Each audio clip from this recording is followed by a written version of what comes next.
Hey everybody, Chief Meteorologist Brad Penovich here. Quick update on the storms heading our way tonight and the next wave that'll be here on Friday. First things first, here's the rain tonight. You could see pretty big storms ongoing currently across the middle of the country. There's actually a couple tornado warnings currently as I'm recording this.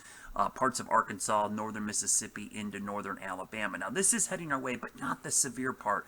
Overnight, these are going to weaken, but they will move in during the early morning hours and then kind of fall apart. Couldn't rule out some thunder or lightning tonight, but the main system that's going to head our way Friday is actually the secondary low, which you just see it now entering parts of Arizona and New Mexico. That's a pretty impressive system actually right there. This is the next wave, and that's actually Friday's system right there that's going to be heading our way going into Friday. So let's look at the severe weather outlook tonight. I'll show you that. We do technically have a very low end risk, but it's mainly for some gusty winds. Tomorrow, you see that risk kind of resetting there across Texas as that piece of energy comes out of the Four Corners region. And then going into Friday, it's a really interesting setup right now. A huge area of medium risk. Now, this will likely be whittled down a little bit with the subsequent updates to the outlook. I do think we'll see a low risk, but I actually think we'll probably see this whittled away a little bit here. My biggest concern is going to be down in here on Friday, and I'll show you why here in a minute. The main concern on Friday, damaging winds, but this is a big but.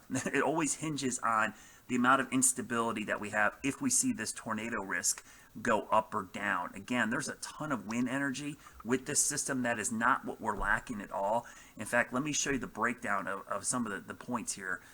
All the ingredients we have. I'm going to move my head out of the way here for a second. Move all the, whoops, grabbed the wrong thing. We'll move my head all the way to the other side of the graphic here.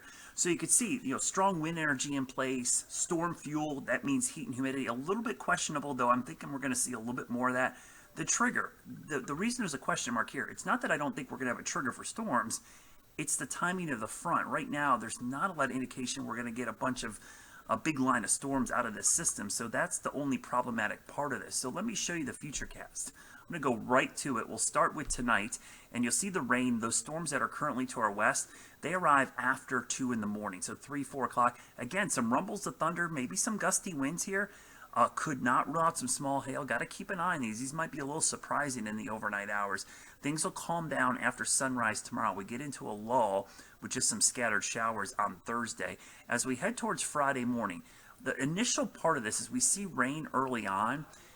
Does this stabilize us for the rest of the day? I think that's my biggest question, because if we have clouds and showers around early in the day, this is 6 a.m., this might keep the temperature down and keep the instability or that thunderstorm fuel away. And you can see even in the morning hours, there's lingering showers. So the more clouds and showers we see early might help us out. But there are some indications by the afternoon some breaks develop, and you can actually see those breaks in the clouds. If that happens when this line gets here, while it might not look impressive on our futurecast, any individual storm could have the potential to rotate, because you can see as the line kind of organizes, this is around 7, 8 o'clock Friday night.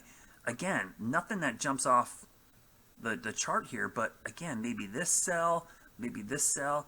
I really think down here, though, honestly, that's the area that I'm watching. I think up here, the threat is a lot lower than what we're going to see down here. So our South Carolina counties, from Charlotte south, that's probably the area I'm going to want you to stay the most weather aware as we go into Friday. And I'll quickly show you the thunderstorm fuel. You can see the little bit we have tonight, not a ton. That's why even though there are some storms tonight, it's not going to be a big deal. Thursday, not a lot. But watch what happens Friday.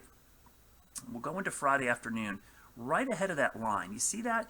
That's not really high, but that's enough to get storms to develop. So while I don't think we'll see widespread storms, we could see a couple that become severe. Oftentimes, I'll look at the rotational tracks to see what kind of storms are going to rotate.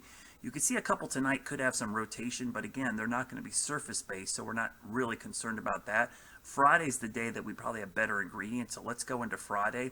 And if we'll stop this Friday afternoon, that line approaches, again, not crazy off the charts rotational track. So it's something to keep an eye on right now. That's all I can tell you. I know it seems like a little bit of a cop-out, but it really is, honestly, the uncertainty in the forecast for Friday. So it's still a day I definitely want you to stay weather aware for.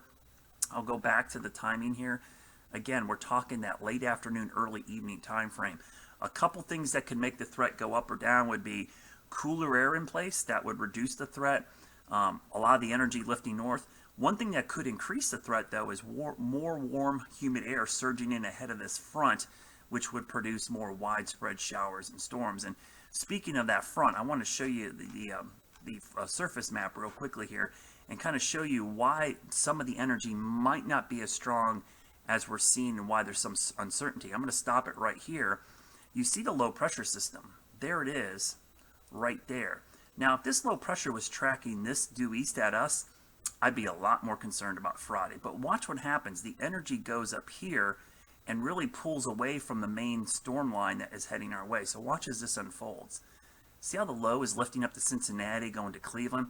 That's where the energy, it's taking the energy away. So the winds become what we call more unidirectional. The winds are coming from the south and southwest here. There's not as much turning. There's way more volatility in the winds up here than down here. So this might be a situation where we might see more severe weather. Maybe if the sun comes out up here in West Virginia, Virginia, maybe some down in here, but in between it might be a little bit less of a risk. So you can see that line. Look at that line. It's not all that impressive, even though the front is pretty potent. You know, it's all about that track of that low. If it's up here, less of an issue. Man, if this should shift south a little bit, then we'll have something to watch. So that's the latest. I will post a vlog update tomorrow morning as well to kind of keep you up to date. But Friday's still a day we want you to stay weather aware. It just looks like a low-end risk right now. And stay tuned for upgrades up or down as we get closer to Friday.